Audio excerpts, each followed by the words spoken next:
Tak ceritani ini, Rek. Ini sekarang ini situasinya lebih berbahaya dari tahun 65. Dan sekarang pemetaan nasional itu persis 62, 63, 64. Aku ndak akan jelaskan, nanti jadi fitnah. Anjane saiki kira betul-betul butuh perbaikan mendasar, ibarat mobil turun mesin Indonesia ini. Jadi kita punya problem besar dalam soal ketatanegaraan.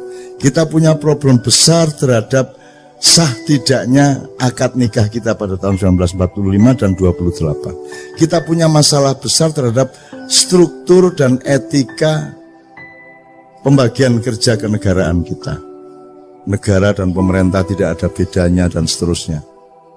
Bahkan dalam misalnya, aku mau cerita karo Pak Mas Didit soal MK tadi, tapi tidak usah saya ngomongin kapan-kapan aja. Tapi intinya kita punya masalah ekonomi, masalah kenegaraan, konstitusi, logika, nasionalisme, kita punya masalah. Beliau ini saiki dadi alang-alang, tak bisa. Alang-alang itu dianggap gak produktif. Kon tak kandhani ya. Nek Merapi kate mbledos, kabeh wong di sekitar Jogja di lereng Merapi nandur alang-alang. Kok nandur alang-alang? Loh, pohon, tanaman yang punya getaran untuk menyelamatkan sekitarnya dari lahar dan wedhus gembel itu alang-alang. Dadi nek Merapi mulai ya apa, wong-wong nandur alang-alang, Pak. Jadi beliau bikin sanggar alang-alang itu untuk menghalangi segala kemungkinan kerusakan dan kemungkaran yang terjadi pada generasi muda dan anak-anak kita. Kemenang. Kapan-kapan kita baca bukunya Mas Iman Budi Santoso, seorang sastrawan di Jogja, senior saya, mengenai pohon-pohon, mengenai nama desa. Nek Jombang ono jenenge alang-alang Caruban. Ya, ono meneh Pengalangan, ono meneh. Jadi itu semua ada riwayatnya. Semua desa-desa di Jawa itu punya nama-nama pohon. Nama pohon itu banyak dijadikan lambang atau hikmah atau ilmu dari teritorial. Itu Mas ya. Oke. Tak persingkat gini Mas Didit ya. Saya sangat paham pemikiran Anda. Dan saya bukan tidak setuju. Kita semua standby untuk tutwuri handayani ya monggo, nek anjane sing penting iku untuk ing madya Mangunkarsa ya ayo, untuk ing ngarsa sing tulodo ya ayo, gak masalah. Nek anjane tepatnya seperti itu, ndak ada masalah. Dan memang wis wayahe. Kita butuh kongres nasional kenegarawanan Indonesia misalnya. Tak ceritani ini. Tak mulai Pak Harto ya. Zaman Pak Harto jauh sebelum reformasi, jauh sebelum ada rame-rame di Jakarta, saya menerbitkan selebaran. Judulnya, kita memerlukan Dewan Negara, TNI harus berpihak kepada rakyat. Yang nyetak Zaki, yang sekarang manajer Kiai Kanjeng. Zaki wedi, cak iki wanita ngomong ini iki. Ya. Besok Zaki ada dengan Kiai Kanjeng di Gresik. Takono. Zaki rodok ndredeg iku. Cak wanita musuh Pak Harto kaya lho. Aku gak musuh Pak Harto, aku iki ngomong sing bener iki ngene. Kita cetak. Dibutuhkan Dewan Negara. Karena pemerintahnya sedang kacau, maka yang dibutuhkan adalah level di atasnya yang mewakili nasionalisme sejati, yaitu Dewan Negara. Sekarang juga dibutuhkan itu. Menurut saya harus ada musyawarah kenegarawanan Republik Indonesia, mengumpulkan semua orang-orang yang memang punya nasionalisme dan hidupnya memang membuktikan dia bersih dari perusakan-perusakan atas Indonesia, untuk membenahi tadi itu konstitusinya, reamandemen, bentuk negara. Kita punya masalah kenegaraan yang sangat serius. Aturan-aturan tentang hutang, aturan nek kon dadi presiden 5 tahun utangnya oleh sak piro, ojo kon bebani presiden berikutnya. Harus ada etikanya, harus ada aturannya. Kan sekarang semua pada tidak tertata dan seterusnya. Jadi kita butuh musyawarah kenegarawanan. Nggak usah negarawan, cek gak cemburu. Musyawarah kenegarawanan Indonesia. Wong tuwek-tuwek, wong sing murni-murni ngelompok memberi rekomendasi dan gak perlu metoto-metoto, gak perlu sumbar-sumbar. Dan gak musuhi sapa-sapa. Ini untuk mencintai bangsa Indonesia dan menjaga tanah air Republik Indonesia yang Allah kasih ke kita dan harus kita rawat sebaik-baiknya. Satu ya. Saya bikin selebaran Dewan Negara itu ya kira-kira tanggal awal Mei. Terus padang bulan pas tanggal 12 Mei di Jombang, Menturo. Terus aku pamit, Rek, iki aku menenang Jakarta soalnya kok beberapa hari ono goro-goro di Jakarta. Kemudian terjadilah penembakan Trisakti besoknya. Kemudian terjadi pembakaran-pembakaran, penjaraan-penjaraan sampai ke Surabaya, sampai ke Makassar, dan terutama di Jakarta. Sampai akhirnya kita kumpul yang 5 orang itu, Anda tahu, Cak Nur, saya, Pak Melik Fajar, Imam Utomo Dananjaya, sama Pak Sudrajat. Kita merumuskan saran agar Pak Harto turun dengan kita kasih metodenya dan cara-cara untuk supaya rakyat tetap selamat dalam keadaan perubahan ini. Dan kita ajukan pada tanggal 17. Kemudian kita konferensi pers, nangis-nangis kabeh. Aku dijaluk melok ndonga dan nangis kabeh. Dan ingin betul-betul ada perubahan yang darurat di Indonesia pada waktu itu. Karena Amerika sudah tidak suka sama Pak Harto. Semua di luar negeri sudah tidak merestui Pak Harto. Rakyat sudah jenuh semuanya dan seterusnya. Terus kita kasih saran, Pak Harto gini-gini, ini saatnya sampean turun. Sampai tak bujui Pak, wis tak sampean iku wis tuwuk ta. Mosok gurung tuwuk sampean dadi presiden. Wis sampean lereno cek mulya, gak padeken gak ngono. Akhirnya kan semua orang tahu bahwa saya yang ngajarin Pak Harto ngomong saya tidak jadi presiden tidak padeken ngono. Lho iku gak padeken lho cara ndi? Nek gak cara Jawa Timur ya. Ya. Anda sudah tahu kemudian tanggal 18 kita setelah kita konferensi pers, kita ke seluruh dunia kita umumkan kita akan melakukan perubahan di Indonesia. Tanggal 18 kita kasih ke Mensesnek, bahwa itu Pak Saidillah Mursi. Jam 11 kita kasih, jam 3 sore dikasihkan ke Pak Harto. Pak Harto membaca, merenung, sholat asar, sholat maghrib, terus habis isya Pak Harto telepon Mbak Novia. Atau sing telepon nang Mbak Novia, mergo aku gak ono sing nrimo Mbak Novia, bilang Cak Nun saya siap melaksanakan sarannya untuk mundur dari jabatan presiden. Itu tanggal 18 malam. Tapi tolong kita atur supaya perubahan di Indonesia ini tidak menimbulkan bentrokan-bentrokan. Kalau bisa besok kita ketemu berenam dari 5 orang yang menandatangani surat saran kepada Pak Harto bersama Pak Harto, tapi Pak Harto mengatakan, Cak, mbok tolong ngajak orang-orang tua supaya 3 aja supaya jumlahnya 9. Akhirnya Gus Dur kita ajak, Pak Ali Yafi kita ajak, dan satu lagi saya lupa. Siapa ya? Ada orang tua satu lagi saya lupa. Dan seterusnya. Paginya kita ketemu dan aku gak duwe sepatu rek. Waduh aku nyele Pak Bariman. Pak Bariman itu saiki guru SMA Muhammadiyah di Denpasar. Wis tak sesuk-sesuk tak gawe-gawe wis pokoke sing penting mosok aku sandalan rek ngono. Wis tak sekali iki sepatuan yo tahun ngono melicet temen aku. Wis demi Indonesia wis gak apa-apa sikil melicet. Wis. Oke, akhirnya semua proses kita jalankan Pak Harto mudhun, tapi di tengah jalan dikhianati oleh sejumlah tokoh. Jadi reformasi itu sebenarnya konsepnya adalah bukan Pak Harto turun terus Habibie naik. Yang salah kan semuanya.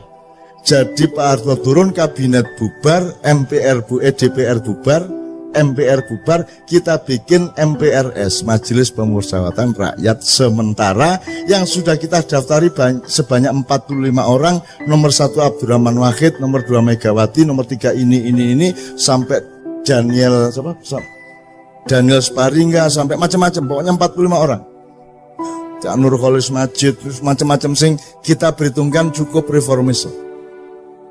Jadi seharusnya Pak Harto turun tanggal 21, terus kita resmikan ada Majelis Permusyawaratan Rakyat Sementara dan langsung bersidang 45 orang menentukan kepala negara sementara yang langsung kita tugasi untuk membuat pemilu secepat-cepatnya, paling lambat antara 6 bulan sampai 1 tahun. Sehingga kita clean betul, kita resiki betul, dan kita bikin sesuatu yang baru. Dan itu kita perlukan sekarang sebenarnya. Tapi saya cerita dulu yang soal Pak Harto. Kemudian ini dikhianati tengah jalan, akhirnya Habibie yang naik, dan Anda tidak pernah tahu dan tidak pernah ada yang meneliti, dari UNER pun tidak ada yang meneliti siapa yang sebenarnya menyusun kabinet, siapa yang waktu itu bermain. Kalau sing takon aku yang menengahi, masuk gak ditakoni tak kandak-kandak no. Itu ya. Faktanya semuanya jelas. Sampai sekarang dipersoalkan tim mawar sing apa segala macam, itu pada waktu tanggal belasan Mei waktu itu. Itu semua juga ada ceritanya. Nek awakmu tahu nang Padang Bulan zaman itu sampean rulah ceritanya. Ya, pada waktu itu siapa yang datang ke sana, saya lindungi sejak dari Juanda. Aku nyusul di Juanda itu, aku mlebu pesawat. Jadi dek mlebu pesawat ono aku. Loh, kok di sini Cak? Oh iya ya, kepala bandara ya. Mbuyo apa ceritanya, pokoknya aku ndek ngarepe pesawat iku, ndek ngarepe lawang dibuka terus ono ondo mudun iku, aku ndek kono. Soalnya aku nyusul ndek bandara malah masalah. Engko diketok uang, ketok wartawan segala, aku langsung ndek pesawat itu. Carane runu ya apa urusanku. Kemudian teman sekalian, ada satu lagi. Ada saat-saat darurat di mana PDIP pasti menang untuk memilih Megawati jadi presiden pada periode sesudah Habibie. Tapi wong Islam ya wis gatel, wis gak kuat. Islam ya wis kudu berperan. Maka orang Islam mencalonkan Pak Habibie. Iki karo-karone gak siap untuk kalah. Nek wong Islam kalah, wong Islam yo gak ikhlas. Nek PDIP kalah, PDIP yang ngamuk. Maka kita inisiatif. Dalam satu hari saya menemui P3 ketuanya dan Golkar ketuanya, karena besok akan memilih presiden di MPR untuk memilih Habibie atau Megawati. Pokoknya tidak lama, 20 menit sama setengah jam. Terus saya malamnya datang ke Pak Harto. Saya minta Gus Dur rapat dulu di rumah Gus Dur. Gus, iki wayahe wong tuwek sing mimpin saiki. Nek sing mimpin wong loro iku engko sing iki gak trimo, sing iku gak trimo. Kudu sampean sing maju. Sampean iku sultane. Karena Gus Dur bilang, "Cak iki nek ketoke sing cocok Sultan Jogja." Ngono. Soalnya nek Mega engko yo ngamuk, wong Islame engko nek Habibie yo ngamuk, wong PDIP ne ketoke sing netral Sultan. Aku ketemu Gus Dur awan-awan. Terus aku ngono, "Gus, nek Sultan aku gak melok ngewangi lho, Gus. Aku ro Sultan Jogja lho. Nek menurut aku durung wayahe dan gak cocok. Lah nek ngono sapa Cak sing netral? Ya Sultan sing luwih tuwek, sing temenan. Sapa? Sultan Abdurrahman Wahid." Loh iya Gus, sampean niku turunan ke-9 Pangeran Benowo yang seharusnya menjadi Raja Pajang setelah bapaknya, yaitu Mas Karebet atau Sultan Hadiwijaya. Tapi kan sampean tidak kerasan sama konflik antara Sutowijo dengan bapak sampean. Terus Pangeran Benowo pergi membuat pesantren di daerah Banjarnegara Banyumas. Nah saiki wis wayahe Pangeran Benowo turunane nang istana. Sampeyan Gus saiki wayahe. Tuh, sadurunge aku ketika dulu saya mau mengupacarai Pak Harto untuk husnul khotimah, wiritan, sholat di masjid DPR, kan gagal Mas. Gagal tuh artinya aku gak, karena koran-koran memberitakan secara sangat dipelesetkan. Aku ngomong ikrar husnul khotimah. Nah Islam pakai husnul khotimah tuh konsep utamanya. Tapi di koran nulisnya pertobatan nasional Soeharto. Loh, duduk pertobatan nasional husnul khotimah. Dan Allah yang nawari husnul khotimah iku mergo nek uangku yo elek barang. Maka dikei akhir yang baik, husnul khotimah. Akhirnya aku muring-muring, pertemuan saya batalkan di DPR pada arek maknya wis ambrek teko ndek kono. Saya bilang sama wartawan, pertemuan saya batalkan, Pak Harto saya larang datang. Terus aku telepon Pak Harto di depan mereka. Pak, sampean gak usah rene. Sampean cukup wiritan sing iki karo sembahyang 2 rakaat saiki. Sembahyang duha jam 09.00 esuk. Saudara, saya tidak akan adakan pertemuan karena Anda tidak percaya kepada proses ini. Saya persilakan Anda sekarang mengadili Soeharto. Kalau Anda berhasil mengadili Soeharto, potongan kupingku karo wedi aku. Waduh, nek iya temen ganti kuping gak aku. Tapi tak teka-teka ngomong, potongan kupingku nek kon iso ngadili Soeharto. Dan Soeharto sudah siap diadili, wis tak gawe konsep. Saya Soeharto, mantan Presiden RI, siap untuk tidak menjadi presiden lagi. Nomor 2, saya siap untuk tidak ikut campur pada setiap pemilihan presiden. Nomor 3, saya Soeharto siap diadili oleh pengadilan negara untuk mempertanggungjawabkan tugas saya 32 tahun. Nomor 4, saya Soeharto kini siap untuk mengembalikan harta benda yang menurut pengadilan negara adalah bukan milik saya tapi milik rakyat Indonesia. Pak Harto tanda tangan. Pak Harto tanda tangan. Diwoco nggih Cak, tanda tangan langsung. Wis kari kok adili. Tuh. Akhirnya acara tak batalno. Terus aku iseng-iseng dolen nang omahe Gus Dur. Ndek Ciganjur. Tak ceritani ngene Cak. Minggu ae Pak Harto tak jake nang Masjid Istiqlal, engko sampean teni ndek kono engko dipu acara ndek kono Husnul Khotimah. Loh Gus, aku gak ngongkon lho, aku gak njaluk lho Gus. Iki sampean lho sing dikarep. Iya ta Cak, wis gak apa-apa, sampean rono dhisik ngomong sampean ndek lor, aku ndek kidul. Engko aku sing nyusul Pak Harto, kok kira-kira jam 10 wis ndek Istiqlal. Ngono. Terus seneng ta atiku. Seneng. Terus mari ngono wartawan nyerbu. Gus, katanya mau bawa Pak Harto ke Istiqlal, kata Cak Nun tadi di luar gini. Biasa Cak Nun wis ngono iku nek ngomong. Lho ya apa sih Gus Dur iki? Ya aku karo Gus Dur iku rek, kanca rek. Guyon, memel. Aku karo Gus Dur gak tau ngomong serius. Cerita sing gak ngene. Wes pokoke memel ngene iku guyon jombangan iki lho. Karo aku gak ono formal-formal, itu sahabat saya. Jadi pokoknya intinya Mas, terus aku kepeduk Gus Dur sebelum pemilihan beberapa jam, dan saya bilang sama Gus Dur, Gus sampai tadi presiden insya Allah, enggak sore, kan pemilihannya malam Mas, enggak sore. Tiap aku njaluk loro Gus, mergo aku sing usaha, aku sing njaluk P3 kudu milih Gus Dur, Golkar kudu milih Gus Dur. Nek kalian berdua akan mengalahkan PDIP. Ngono. Masalahnya bukan saya tidak setuju Megawati, cuman situasinya tidak memungkinkan. Saiki kudu wong tuwek sing mimpin Indonesia, itu situasinya pada waktu itu.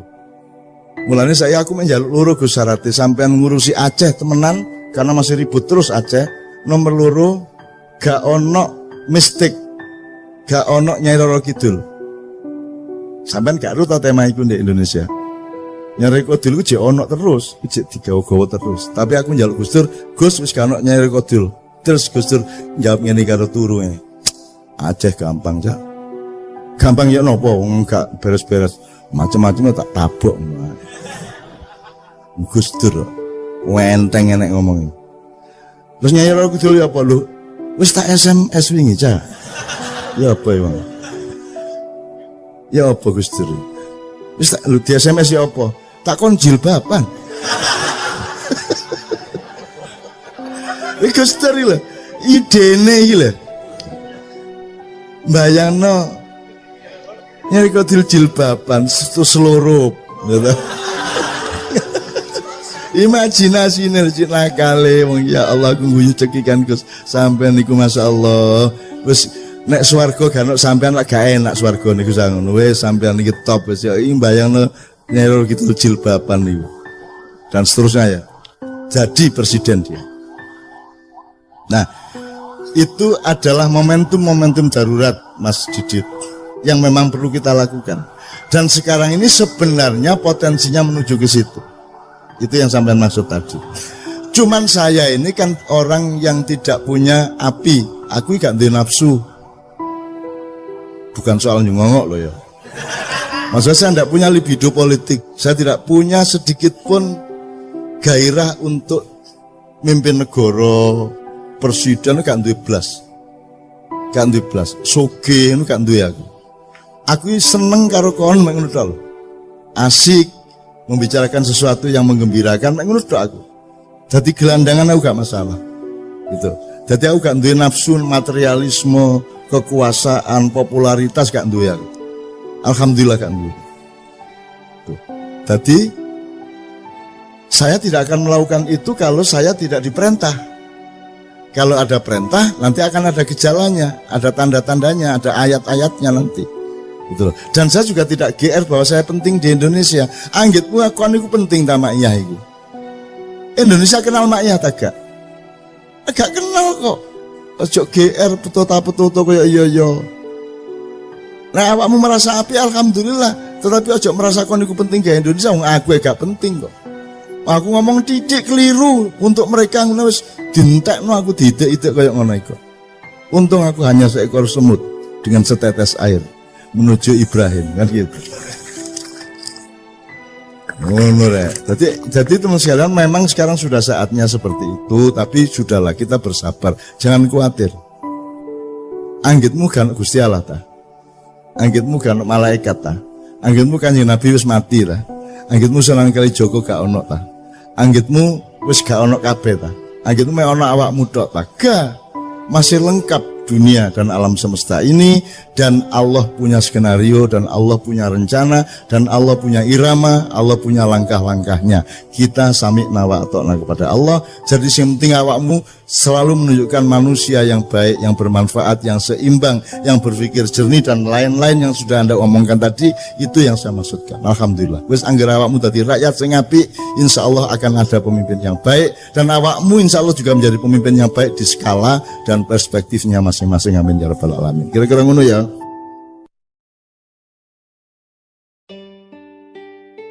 Saya punya beberapa pertanyaan, tolong dicatat. Kalau ada yang bisa menjawab sekarang alhamdulillah, kalau tidak jadi PR bersama. Hafal teks proklamasi? Ada yang hafal teks proklamasi? Saya SMK sih hafal ya malahan. Ngatik SMK. Hal-hal yang mengenai pemindahan kekuasaan dan lain-lain diselenggarakan dalam cara sesama dan tempo yang sesingkat-singkatnya. Oke, wis gak apa-apa wong kancane durung proklamasi ya, gitu. Pertanyaan saya sederhana. Apa yang dipindahkan itu apa? Apa yang dipindahkan kan pemindahan kekuasaan. Maksudnya kekuasaan itu apa? Keuangan, otoritas kenegaraan, kedaulatan, emas, seluruhnya. Seluruhnya. Oke. Seluruhnya itu apa ya? Jajal sebutan. Telu. Kedaulatan. Ya. Kekayaan. Kekayaan itu apa aja? Aset bangsa, kebudayaan, semuanya yang ada di Indonesia.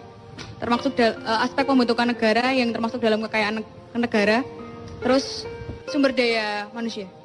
Oke, wes gak apa-apa wes. Sebelumnya dikuasai siapa memang? Penjajah Belanda. Oke. Dipindahkan dari siapa ke siapa? Pemindahan itu dilangsungkan dari siapa ke siapa? Dari konteks realnya dari Jepang ke Indonesia. Pernah terjadi. Kapan pemindahan itu dilakukan? Ketika proklamasi. Loh, kalau sudah dipindahkan kenapa pakai akan dilaksanakan secara seksama? Berarti belum dilaksanakan. Kan teksnya gitu. Betul nggak? Teksnya akan dilaksanakan secara seksama dalam tempo sesingkatnya, sehingga ketika proklamasi belum terjadi. Kapan pemindahan itu terjadi? Kapan itu terjadi? Sopo nang sopo? Nggak harus dia bisa jawab sekarang. Itu takono presidenmu saiki ya gak iso jawab. Tenang aja, gak masalah. Aku mek ngelingno kon niku duwe PR serius. Gak iso Indonesia bangkit nek kon gak ngerti bayimu iku ya apa. Ngono ya. Tak baleni. Dari siapa ke siapa tadi ada yang bilang? Dari Jepang ke Indonesia. Pernah terjadi? Pernah terjadi ini? Pernah terjadi? Serah terima pemindahan itu? Saya belum lahir, Cak Nur. Lah. Anek jawabannya ngono. Iya, tadi kon kok sholat ping 5. Engko jawabannya ngono meneh kon durung lahir ayo. Mbah Nun. Engko ya. Mbah Nun nun sewu. Kula nderek tukar pikiran nggih. Iya. Terus ketika Jepang datang ke Indonesia, Jepang menjanjikan akan membantu proses kemerdekaan Indonesia dari Belanda. Sebenarnya yang mau pindahkan kedaulatan itu dari Belanda ke Indonesia. Jepang itu janjinya mau membantu. Makanya dibikin BPU PKI, Badan Persiapan dan seterusnya. BPU PKI pada saat itu dia belum bikin secara detail negara itu kayak apa. Sing dibikin BPU PKI filsafat kemerdekaan. Sing dimaksud merdeka itu ya apa. Sehingga akhirnya tersusunlah proklamasi. Belum mikir undang-undang, belum mikir dasar negara, belum mikir struktur kabinet. Sing dipikir waktu itu BPUKI filsafat merdeka. Merdeka ki yo apa? Lah, setelah proklamasi Pak Karno matur tenggene teksin niku mau hal-hal di proses secepatnya dengan seksama. Hal-hal yang dimaksud itu banyak sekali. Bahkan sampai akhir ini belum terselesaikan. Jadi setelah Jepang selesai itu kan Jepang kena bom. Jepang wis putus asa katanya ninggalin Indonesia. Itu variabel. Maksud saya, kamu tuh menjawab A dulu baru B. Ojo langsung kok ringkes kabeh. Dadi iku kedaden taga pemindahan itu. Pemindahan pemerintahan kedaden. Kapan? Terus di sidang PBB kan akhirnya Indonesia kedaulatannya diakui. Ya, tapi pemindahannya dari siapa ke siapa? Dari Belanda. Apakah Belanda pernah mengakui bahwa dia menjajah Indonesia? Belanda nggak mau mengakui, di PBB Belanda nggak mau mengakui. Jadi ada terjadi pemindahan tagak, kayak kon nyerano motor nang koncomu ngono lho, ono tagak. Terjadi apa tidak? Secara teknis tidak. Lah iya, tapi terus secara apa? Secara pengakuan internasional mengakui Indonesia merdeka. Ya. Asli deh Belanda dhewe iki ya gak rela. Terus gaya apa tek iku, Mang? Gawe tek iku mah pertama menumbuhkan filsafat kemerdekaan dan rakyat itu percaya Indonesia itu merdeka rek. Saiki Indonesia merdeka. Oke. Begitu dengan ini saya menyatakan ya. Wis merdeka ta iku? Menurut pernyataan Pak Karno merdeka. Wis merdeka. Terus ono PR untuk memindahkan.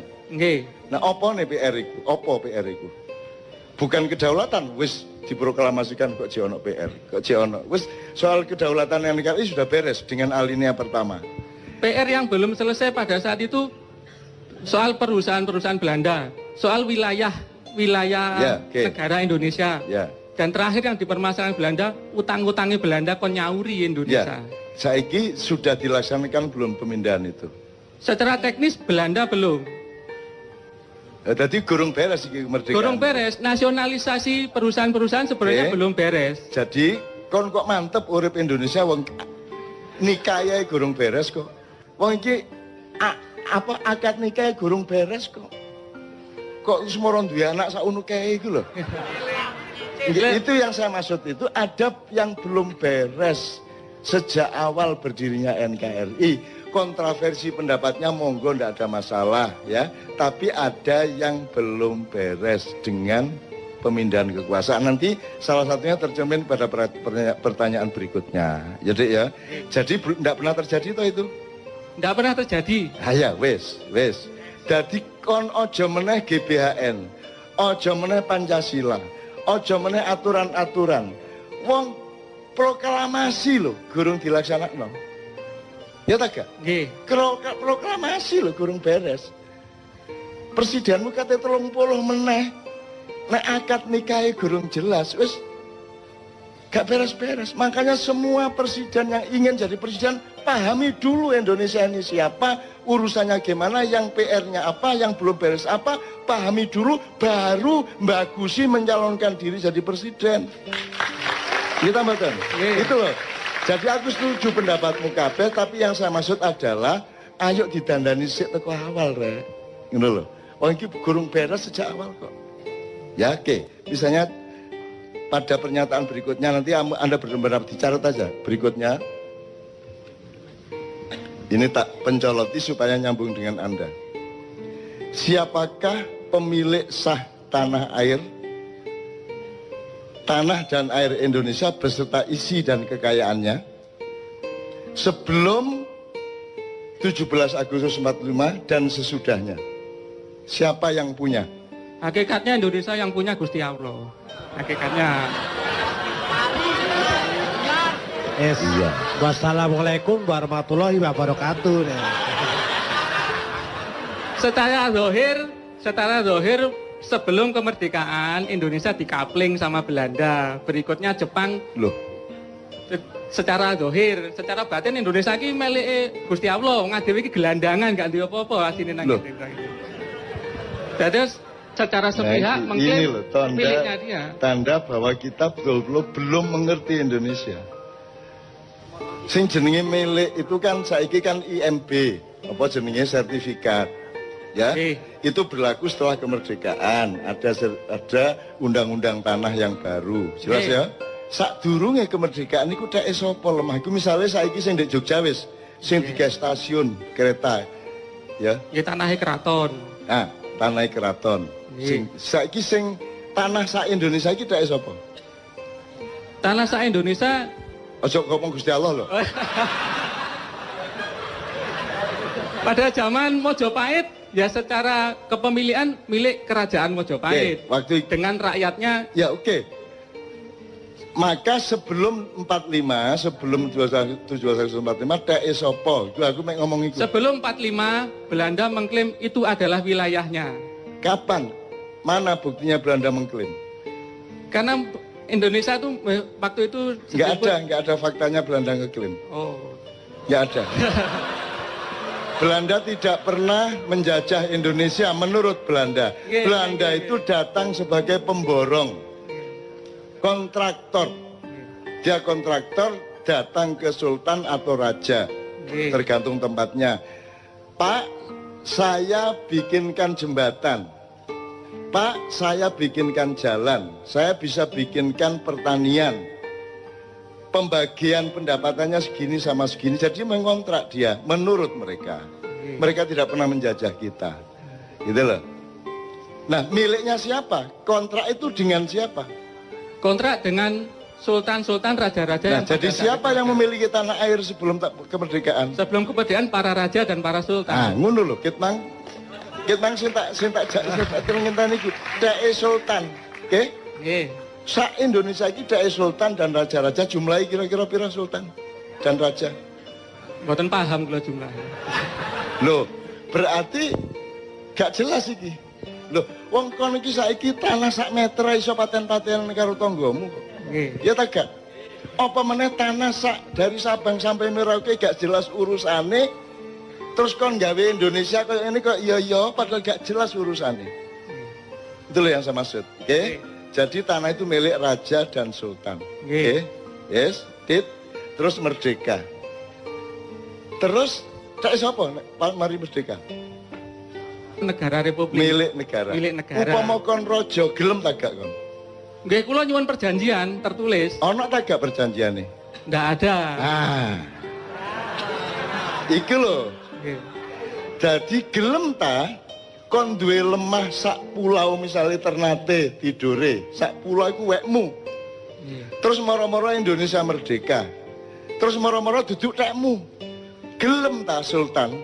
Moro-moro duduk dhek-dheke. Gelem ta? Nggih, ndak mau. Nah, iya. Harus ada perjanjian. Nah, terus ada ndak perjanjiannya? Faktanya ndak ada. Ndak ada. Berarti beres ndak masalah Indonesia ini?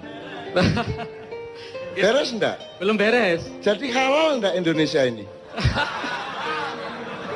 Aku mek kepengin ngandani kon nek kon gak iso beresi masalah iki, ganti presidene dukno teko langit sapi itu padha ae.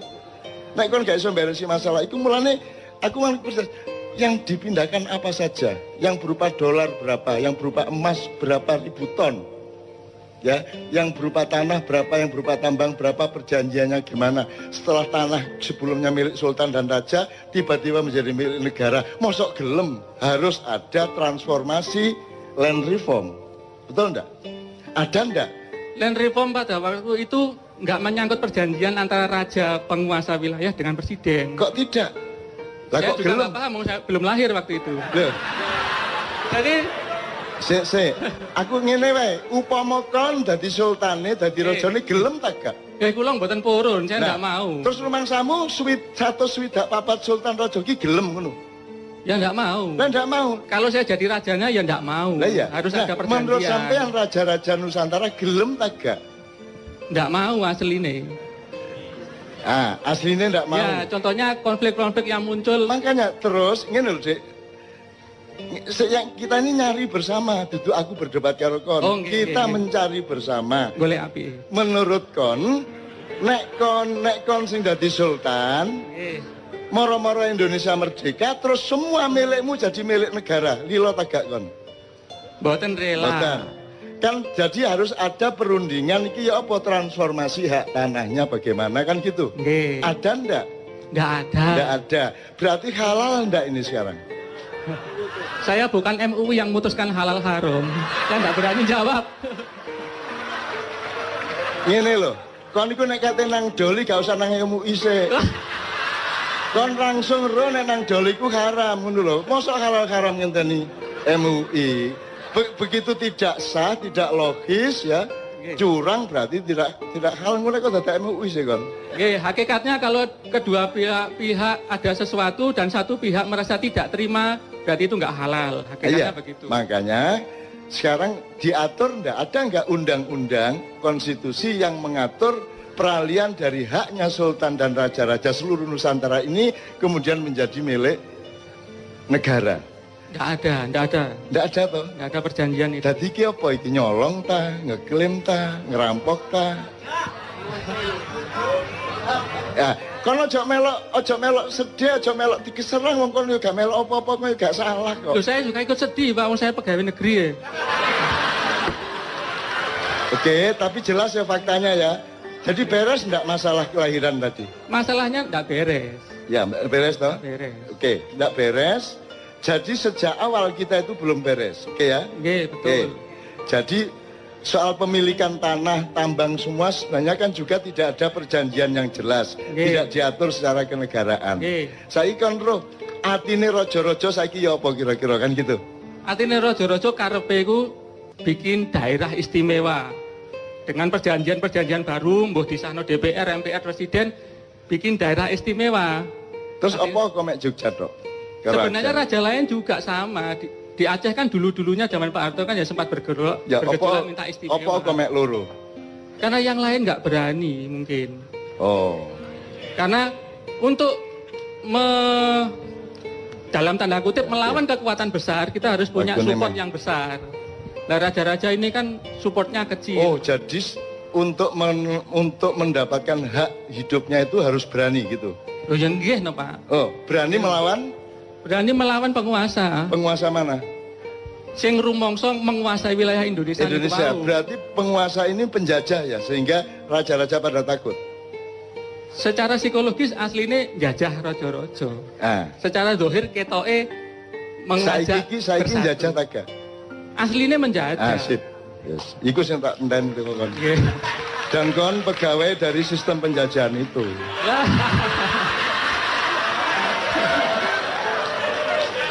Saya nggak nyalain siapa-siapa, aku mek kepingin awakmu rek nek kate dadi pemimpin, iki PR loh ya, iki temenan loh iki.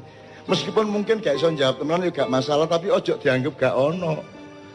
Ojo wong loro ati terus anggap gak loro ati. Ada PR-PR besar. Ya tak terusin ya supaya lengkap, pertanyaannya 2 lagi paling.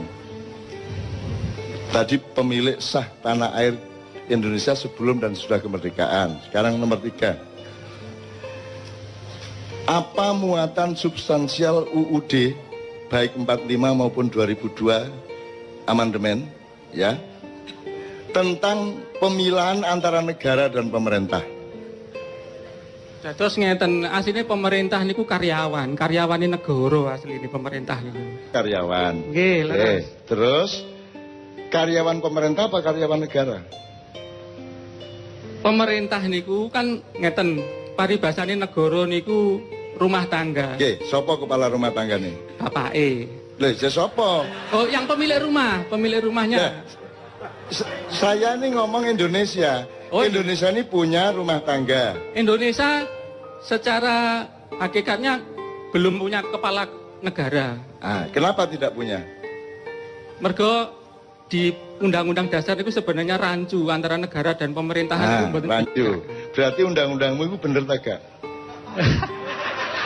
Kalau izin aku mek kepengin ngomong apa anane. Undang-undang dasarmu mengatakan bahwa presiden adalah kepala negara. Padahal yang kita butuhkan ada kepala negara dan ada kepala pemerintahan. ASN itu aparat sipil negara, bukan aparat sipil pemerintah. BUMN ini jenenge BUMN, duduk BUMP. Tapi BUMN taat kepada pemerintah, bener enggak? Secara Loh, negara kok taat nang pemerintah, pemerintah taat nang negara. Jadi negara mi kualik tak gak ndase karo sikile. kula isin nglakoni asli ya kuali. Lah iya. Sak kualik-kualike wong arek-arek gak melok nyambut gawe ndek kantor-kantor ke pemerintah, awakmu sing nyambut gawe ndek kono ya. Ngono ya, gak apa-apa wis. Jadi Anda sendiri sebenarnya tidak setuju pada undang-undang itu. Betul enggak? Nggih, dados ngeten asline kula sejak mahasiswa mbiyen nggih mboten setuju. Ah, wis. Saking garise nasib kok moro-moro dadi ngono lho. Jadi sekarang Anda punya pendapat sebagai intelektual, nek barang itu jelas salah dan menciptakan bencana-bencana politik, kira-kira perlu dirubah tak gak? Nah, jadi salah satu PR Anda adalah membenahi kembali dasar konstitusi, filosofi, sistem kita bernegara. Memang sejak awal kita ini celaka karena tidak ada pemilihan antara negara dan pemerintah. Akhirnya karyawan di kantor kabupaten taat kepada bupati. Padahal karyawan atau ASN atau PNS dulu di kantor kabupaten itu adalah aparatnya negara yang digaji permanen dari dia masuk sampai pensiun. Jadi dia sepanjang hidupnya. Sementara bupati, presiden outsourcing. Dia cuma disewa 5 tahun. Jadi orang yang jadi ASN sepanjang hidup sampai hari pensiun itu tidak pada posisi untuk taat kepada outsourcing. Betul enggak? Ya, oke. Terakhir. Ini soal sejarah. Apakah berdirinya dan pelaksanaan NKRI merupakan kontinuasi dari bentuk pemerintahan dan kekuasaan sebelumnya, abad-abad sebelumnya, entah apapun bentuknya, ataukah merupakan adopsi dari luar Indonesia? Jadi Anda sebenarnya bukan orang Indonesia dengan negara Indonesia ini. Anda adalah orang Eropa, orang Amerika, tambah orang Arab, tambah orang Cina, bernama Indonesia, label muda ae Indonesia, tapi janjane sing kok lakoni ku Eropa, Amerika, Israel, Cina dan Arab. Gelem kon dadi wong kaya ngono iku. Jadi ada budaya atau sejarah kontinuasi, ada sejarah adopsi. Kita ini sekarang adopsi, mulane biyen sapa jenenge Jayabaya mengatakan wong Jawa kari separo, Cina Londo kari sak jodoh. Kita salah paham selama berabad-abad. Rumasane ono welut perang terus wong Jawa jumlahe kari separo, gak. Jawamu iku separo-separo saiki. Jawamu iku separo-separo, gak Jawa temenan. Mergo kon wis gak gelem nerusno Jawamu. Gitu loh. Cina Londo malah dadi sak jodoh, kerjasama. Itu namanya Cina Londo kari sak jodoh. Tapi itu interpretasi saya, aja percaya aku, lawang aku duduk wong kampus kan gitu kan. Nah aku wong akademisi ya saya bisa dipercaya. Saya ini kan hanya orang yang lewat ganggu-ganggu, soporo keganggu cek tangi kan gitu. Nek perkara gak tangi-tangi ya gak apa-apa, malah tak ilir-ilir cek tambah turunnya tambah angler kan gitu ya. Jadi pertanyaan terakhir tadi jelas, apakah yang kita lakukan dengan NKRI ini kontinuasi dari yang kemarin-kemarin ataukah merupakan adopsi? Jadi kita ikut wis duduk Indonesia nek kaya ngene iki mek karen-karen tok Indonesia niku. Gitu. Jadi kita nggak meneruskan yang kemarin, kita mencari yang baru termasuk universitas, Pancasila, Trias Politika dan lain sebagainya. Nanti tolong pelajari nyun sewu ini ngiling noto ae sing sejarah ono sing arek belajar sejarah ndak? Coba Renaissance di Eropa dari Italia ke seluruh Eropa itu abad berapa? 14 sampai 17, awalnya di Italia abad 14. Sebelum abad 14 itu di Eropa namanya abad pertengahan, abad kegelapan dari abad 5 sampai 15 kira-kira ya. Nah, aku takon, ketika ada peralihan dari masa kegelapan Eropa menuju Renaissance itu di Indonesia terjadi apa? Belum pernah ada studi sejarah dan sosiologi mengenai ini. Akhirnya kita menjadi bukan orang Indonesia sekarang. Meskipun tetap nek awake dhewe saking apiye, saking tepake, masih kene duduk Indonesia ya tetap metu Indonesia dididik gitu ya. Tapi kita secara sistem makro kita ndak. Jadi Sunan Kalijaga lahir tahun 1450. Pada umur 28 tahun dia sudah mulai menjadi aktivis politik di Majapahit. Dia melakukan transformasi yang sangat damai dan sangat bagus, dawa ceritane. Dan beliau mengawal dari Mojopahit akhir yang ketika itu masih ada Minak Jinggo Belambangan sampai transformasi ke Demak, sampai ke Pajang, sampai ke Mataram awal. Sunan Kalijaga umurnya 162 lebih. Nah, jadi kalau awakmu setuju Mas, ini sampean meneh. Sampai Renaissance. Saya teng Yunani, Roma zaman riyen niku. Itali. Nggih kula dereng lahir niku. Kan kok tak balekno nang masa silam kan kok. Nggih, leres. Ya. Zaman filosof Itu disebut masa apa? Masa Renaissance, masa kejayaan ilmu pengetahuan dan filosofi, filsafat. Masa pencerahan. Nggih. Ya, menurut awakmu setuju tak itu masa pencerahan? Kula mboten setuju sebab enten setunggal riwayat saking Kiai pundi kula supe. Ya. Asline Sokrates kali Plato riyen niku diajari Nabi Khidir. Terus gampang. Soal Tapi- ngene. Niku satu. Enggak, maksud saya gini. Setuju enggak itu disebut masa pencerahan menurut Anda? Secara akademis setuju. Oh. Tenan? Nggih. Makanya awal tadi kita ngomong mengenai kelengkapan, mengenai sempurna. Ya, karena Renaissance itu adalah pemberontakan terhadap religi keraton-keraton Kristen, ya. Jadi terus mereka marah kepada agama sehingga mereka berpihak kepada akal sehat. Terjadilah revolusi pemikiran, kemudian pemikiran didewa-dewakan. Semua yang tidak cocok sama pemikiran dianggap jelek, dianggap ketinggalan zaman. Jadi kalau saya menyebut Renaissance adalah masa penyempitan umat manusia. Hatinya jadi tidak ada, spiritualitasnya tidak ada, tinggal akal pikirannya dan jadilah uner. Untung manusia uner adalah manusia yang tetap sempurna. Jane gak ono urusane kampus karo pengajian. Gak ono jane.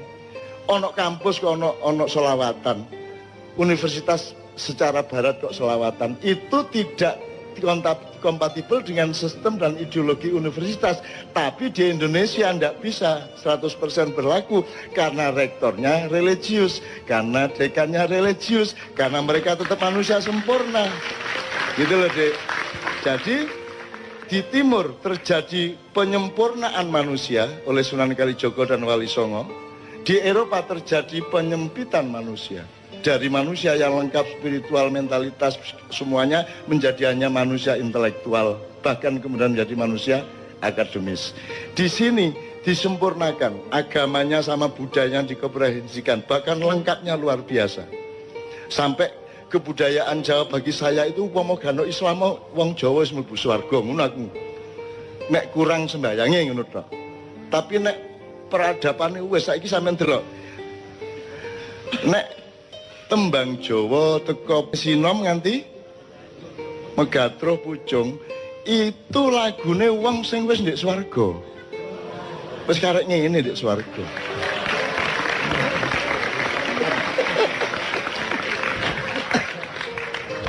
Kon gak iso mbuktekno nek iku salah. Masih aku gak iso mbuktekno nek iku bener. Tapi sing penting lak kon gak iso mbuktekno nek iku salah. Oh iya, ngono lho ya Mas ya. Oke. Jadi sekarang mudah-mudahan Pak ini anak-anak ini kita harapkan bener loh mereka ini. Mereka nanti jadi pemimpin mulai 2025 ke atas. Anda urus Indonesia ini bener-bener ya. Anda urus Indonesia bener-bener. Gitu loh, Dek. Oke, tepuk tangan untuk cinta masa depan Indonesia.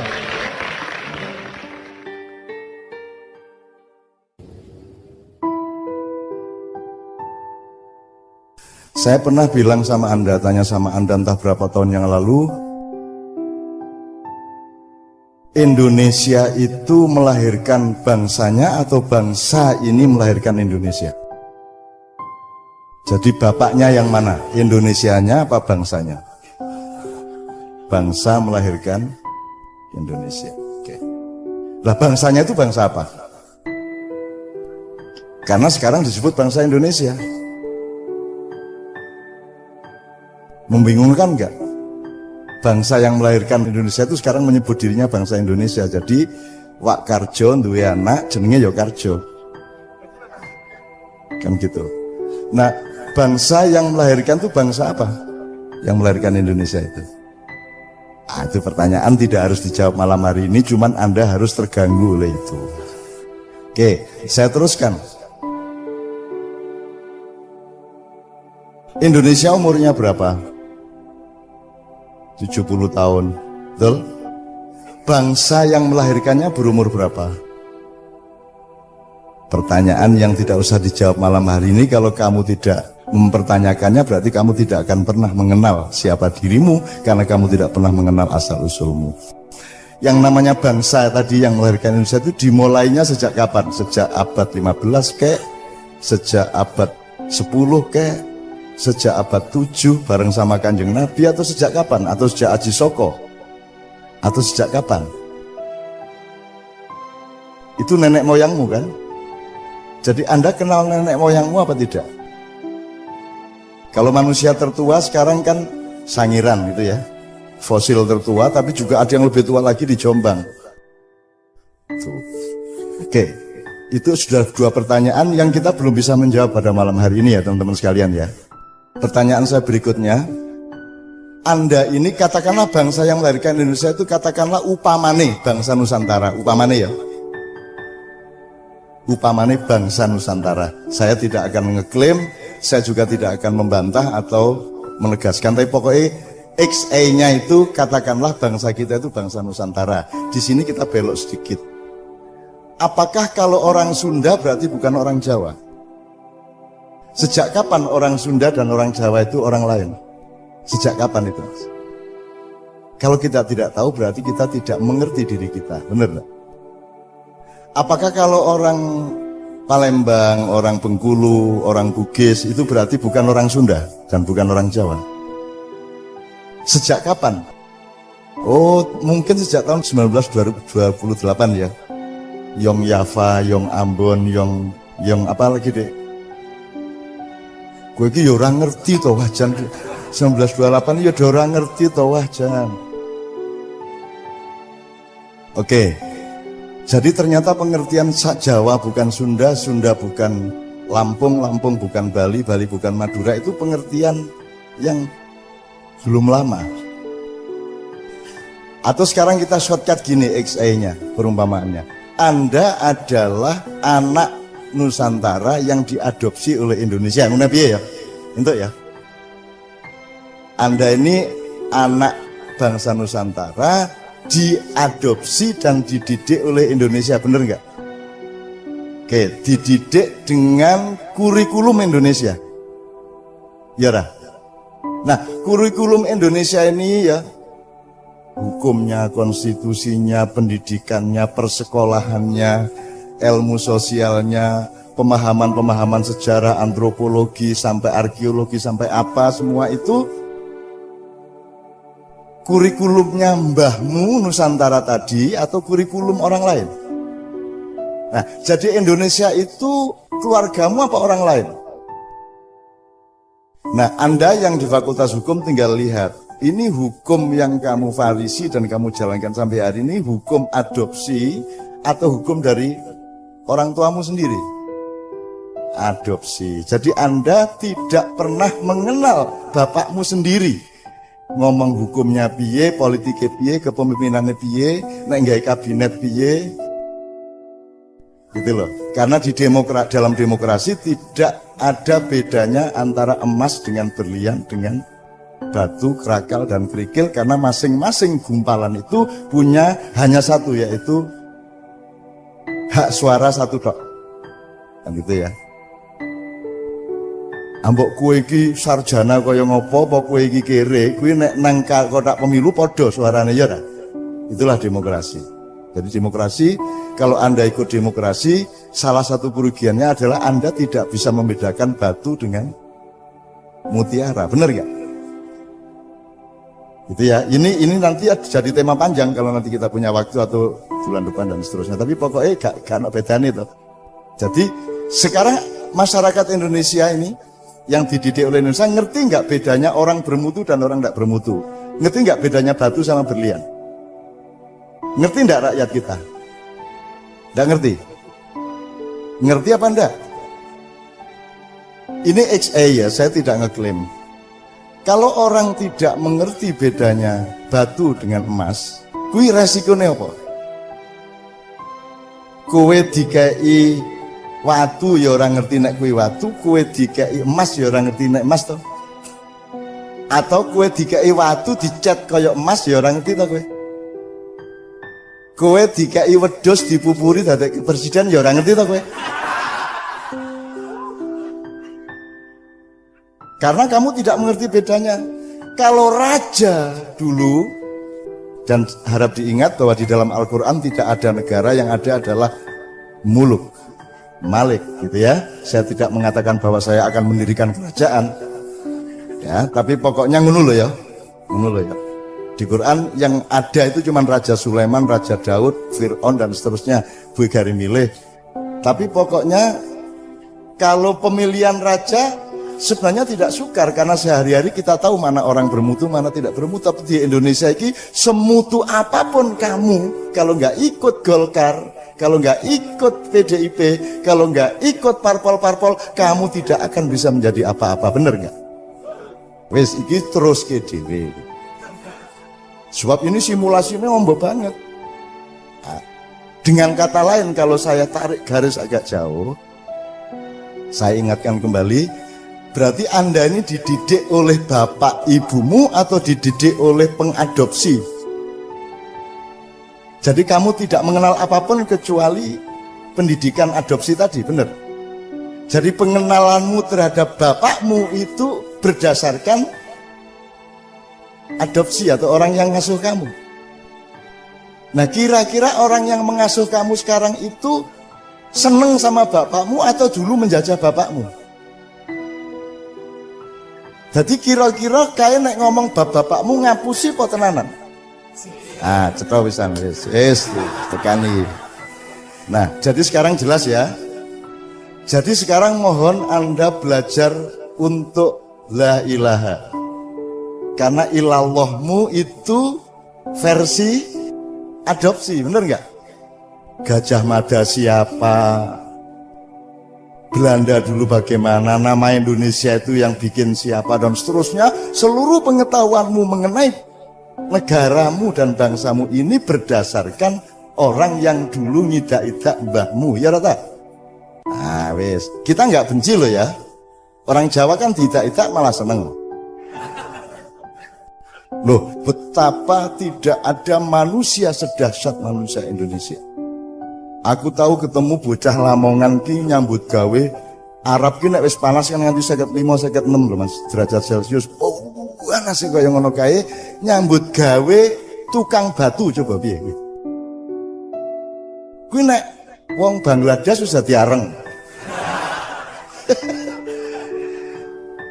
Kuwi cacah tahan. Itu tidak merubah mentalnya, terus mereka siang istirahat 1-2 jam ke Madinah, ke masjid, ketemu saya di masjid, dan tidak terpengaruh mereka oleh kesengsaraan itu. Itu orang Indonesia. Padahal nyambut gani kaya ngono iki, begitu ketemu wis kaya pengajian NU kae. Masya Allah, Allahumma sholli ala Muhammad. Kapan sampean tutuk kene iki, Cak? Itu. Jadi kaya ora ono apa-apa kae lho. Tadi saya diceritain Cak Yus, TKI kita di Malaysia itu pasang paving satu orang itu 1 hektar. Ijen. Dan dia sudah menemukan momentum dan niatnya dan tenaganya, dan dia bertekad 5 hektar tak selesaiin sendiri. Coba piye kuwi? Wis golek menungso ning Mars planet kono nek ana paving 5 hektar dikerjake ijen, berarti mengin angin. Dadi mengin angin. Oke ya. Oke, saya shortcut lagi. Jadi teman-teman sekalian, sekarang kalau ibarat orang sholat, ibarat hadas dan tidak hadas gitu ya, najis dan tidak najis. Saiki pendidikan adopsi tadi menurut kamu itu nek dirapoti ngono munggah kelas ora? Hukum di Indonesia pelaksanaannya nek dirapoti angka piro? 0,00 piro meneh? Mbok ngene sisan 0,0,0,0 titik 000 pangkat 5 0 kabeh ya toh. Akar 0 ya toh. Ya ndak kalau 0 ya ndak. Ya min lah kowe iki ya.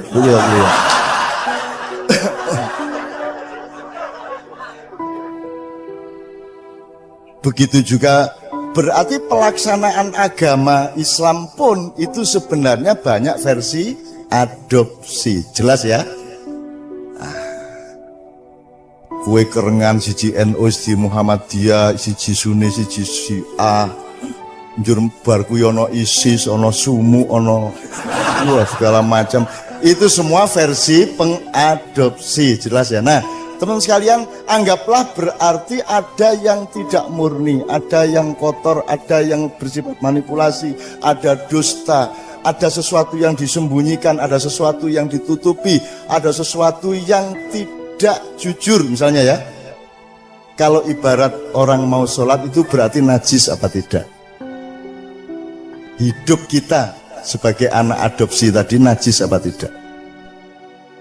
Najis hukum, najis ekonomi ya toh? Coba saiki nek kowe maca, nek kowe ndelok RCTI PMNC iki ana tokoh anyar. Kuwi saka langit langsung pidato. Saudara-saudara, supaya Indonesia bisa menjadi negara maju,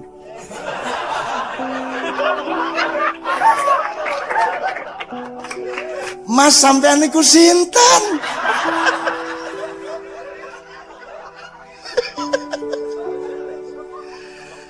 Hei, sing takon iki lho sapa, hei? Nek oleh arek Jawa Timur ngono iku. Kon niku lho sapa meneng-meneng ngomong ngono iku lho sapa? Iku Indonesia iki apa sih? Lha ngono iku lho, bapak adopsimu iku kaya ngono kuwi. Nah, aku njaluk saiki ayo mulai nyedak air suci. Ya ra? Bener ra? Jadi nek ibarat kowe iki wudu selama ana republik iki, wudumu iki nganggo maul mustakmal atau maul kudus? Mustakmal. Dadi janjane salatmu iki rada medeni. Terus malaikat ele mustakmal ra. Tur ora mung mustakmal, ora mung wis tau digawe wudu, campur tai, campur apa meneh Mas? Kletong, campur karo-karan wis campur keringet, daki, pathek, segala macam. Banyune kuwi sing kok nggo wudu. Maka ini akan begini terus apa Indonesia? Apa tidak ada jangkanya? Apa tidak ada periodenya? Tidak ada kolomongsonya? Saya ingin mengatakan kepada Anda ada kolomongsonya. Makanya sekarang itu Anda harus siap untuk bersuci. Wis saiki dadi wong sing wudu meneh. Anak-anak Nusantara, kamu diberi najis-najis oleh Indonesia. Mulai tahun ini Anda harus bersuci. Pikiranmu disucikan, hatimu disucikan. Suci iki jane kalau main sepak bola harus sportif, betul enggak? Sportif itu suci. Nek diteruske, nek diperdalam, sportivitas itu suci. Kalau berpikir harus objektif. Objektif itu kena kue selulup, kue itu tekan air suci, ya ra? Nek moral kudu jujur. Jujur itu kalau Anda selulup, kue tekan air suci. Apalagi nek kesenian kudu pas. Pas itu nek nadane do ya do. Do sama dengan upamane, do sama dengan apa deh? Upamane aku ora mudeng jane. Jadi aku kurungu kiai Kanjeng nek sing ngomong kowe do sama dengan C ngono kae. Kok do sama dengan C? Do ya do, C ya C ngono pikiranku nek ora mudeng aku. Kok do kok sama dengan C iki piye? Ngono nganti saiki ora mudeng aku. Jadi aku tahu belajar gitar ning 40-an iki ora iso umur kok bantah bendino. Piye iki do kok ceng ngono aku. Bar kuwi do sama dengan lho sing tenan sing endi iki? Kan kasihan menjadi orang seperti saya itu. Nah banyak orang memahami kehidupan tuh kayak begitu tadi, kayak saya tadi. Itu loh teman sekalian. Oke.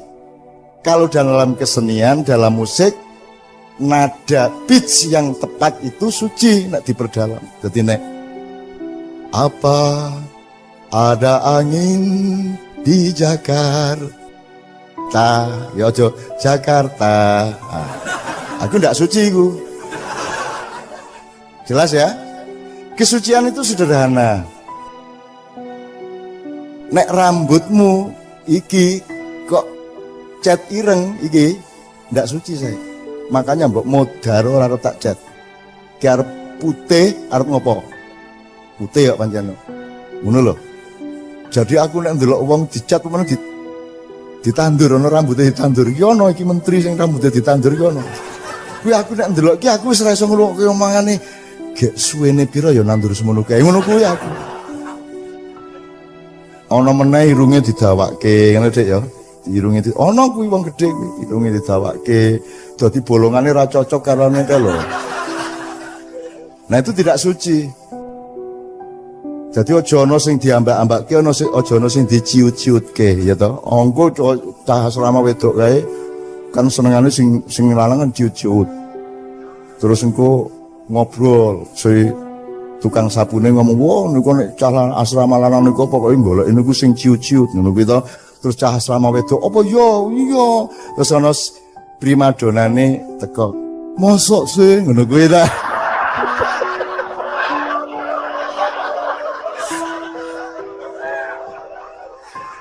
Iku laane.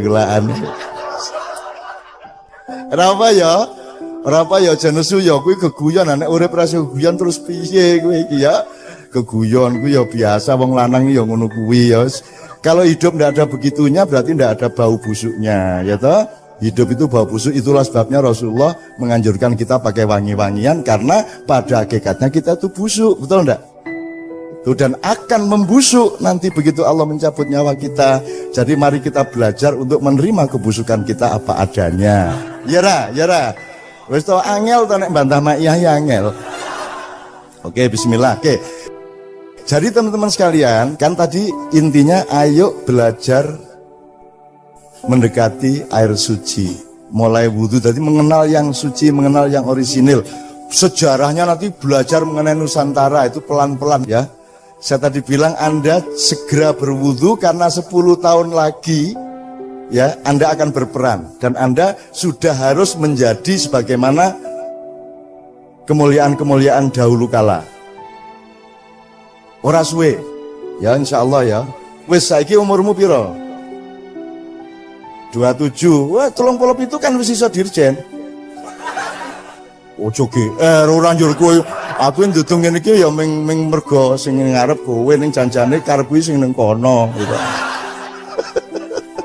Tapi pokoknya ayo disucikan sekarang. Nah, salah satu belajar kesucian itu di samping ibadah resmi mahdho itu juga kalau Anda melihat daun, Anda merasakan udara, Anda melihat matahari, itu Anda harus punya kesadaran untuk menemukan sucinya. Bedanya binatang sama Anda adalah binatang lebih suci daripada Anda. Karena binatang tidak pernah melanggar Tuhan, binatang tidak urusan sama surga neraka. Anda yang harus mengenali suci itu, kan gitu. Oke ya. Nah, menulis puisi tidak bisa bohong. Ya, tidak bisa. Menyanyi tidak bisa bohong. Artinya nek pian do re mi ya do re mi. Ora iso ngapusi. Sementara di luar kesenian kan sangat mudah untuk bohong gitu ya. Seperti yang kemarin saya bilang misalnya kowe nganggo motor, saiki motor ki nganggo lampu nek awan toh. Itu kan ya saya tidak mengatakan itu tidak suci tapi nek ning Korea ki motor kan paling 5% banyaknya sehingga mobil tuh kalau ketemu motor gugup, maka motor harus menyalakan lampu karena mayoritasnya mobil. Lah niki mayoritasnya apa? Motor ini kabeh nek awan. Oke, kalau ini Anda belum gini loh. Kalau di Amerika, di Australia, mayoritas orang itu bukan orang Islam. Maka asumsi dasarnya adalah makanan di Eropa atau di Australia itu haram karena kebanyakan bukan orang Islam. Disitulah dibutuhkan makanan yang ada sertifikasi halal. Ngono ta kudune? Karena mayoritasnya haram. Indonesia mayoritasnya wong Islam. Asumsi dasarnya semua makanan itu halal, maka dibutuhkan sertifikasi haram. Ngono. Jadi ngerti ya? Jadi teman sekalian, aku njaluk saiki ayo mulai nyedak air suci. Kan itu ya? Oke. Tak kandhani ya. Tanya kepada yang kuliah, di kampus itu diajarkan bahwa dunia terbagi 3. 1, negara-negara maju yang disebut negara dunia pertama. Di Amerika, Eropa. Terus ditambah Jepang, gitu ya, Cina. Ya. Kemudian negara dunia kedua, ekonomi ini rada nisore. Nah, Indonesia, Amerika Latin, Afrika, kuwi negara dunia kelas 3, third world countries. Kita itu digolongkan negara berkembang, negara sing isih timik-timik urung maju. Itu pengetahuan selama 30 tahun terakhir. Saya ingin kasih tahu Anda semua bahwa 10 tahun lagi itu akan berubah. Amerika akan menjadi negara kedua, kelas 2. Eropa akan menjadi negara kelas 2. Afrika dan Amerika Latin tetap negara-negara kelas 3. Tapi Asia Pasifik, dari Cina Utara sampai Indonesia akan menjadi negara dunia 1. Dia akan menjadi pusat ekonomi dunia. Kita akan menjadi pusat ekonomi dunia. Ning dudu wekmu, kowe meng cleaning service satpam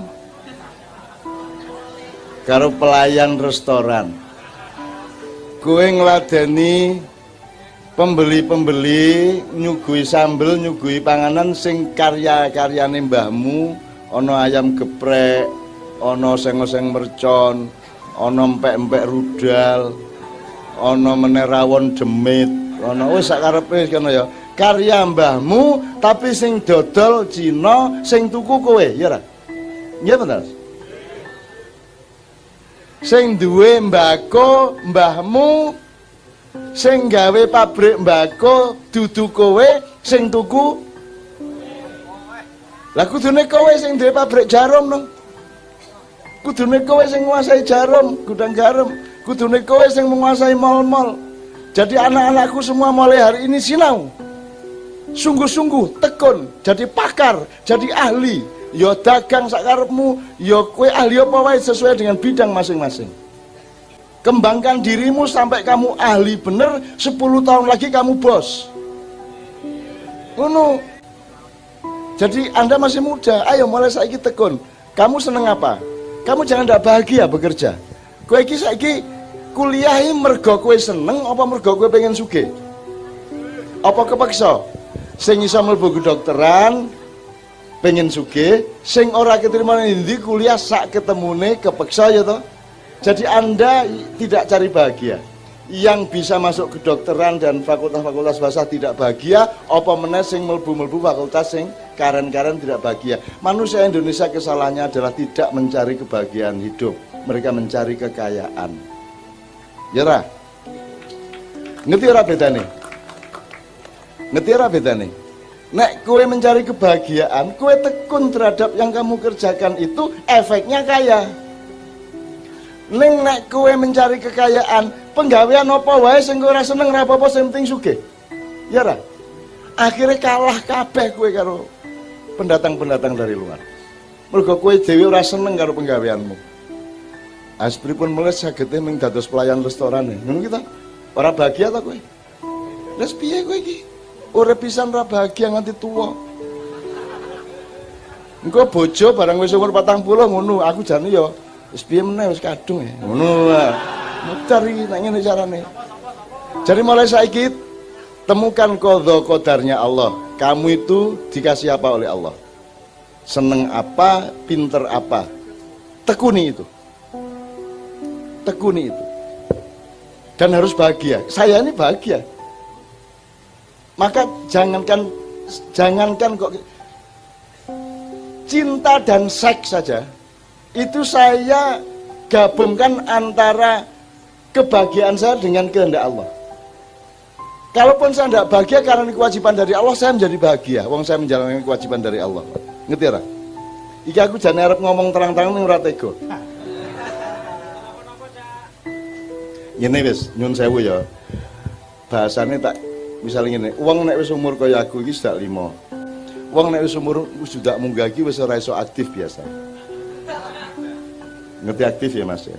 Mengacang. Wis ngene ya, ora apa ya, wis alus ta kuwi. Alus. Apalagi kalau kamu bernafsu bergarah itu hanya karena istrimu cantik apa tidak, maka kamu akan cepat melerut. Tapi gabungkan semua nafsu yang kamu terapkan kepada istrimu untuk kebaikan, itu kan kebaikan. Nek karo tonggomu baru keburukan. Ya, untuk kebaikan, nafsu yang diterapkan untuk kebaikan itu sebenarnya adalah pemenuhan kewajiban dari Allah, seorang suami kepada istri, seorang istri kepada suami. Maka kalau kamu sudah gandol kepada komitmen dan kewajiban kepada Allah itu, kamu tidak peduli, kue tetap iso mengacang. Wong kuwi Allah sing gawe kok. Ngerti ora maksudnya? Sudah, kalau itu kamu nikmati sebagai kewajiban dari Allah, mesti on. Lah nek wong saiki lah biasa kan tergantung ning ngarepe sapa. Ada seorang tokoh di Jogja. Bojone wis mulai umur 45 munggah, dhek wis ora iso. Terus bojone sedih lagi kok, Mas kok wis ora iso. Terus digolekke pengobatan alternatif. Mbak sapa ngono sing pinter ngobati. Ditekake nang mbak sapa iki, sampe emang di ngene-ngene iso. Wah, bojone seneng, sip, bojoku waras. Tekan ngomah ra iso meneh. Sesuk balik ke rumah meneh iso meneh. Bali meneh ora iso meneh. Apa sebabnya? Karena lelaki itu bisa bersemangat hidupnya tergantung kepada benda di depannya. Betul enggak? Kalau bendanya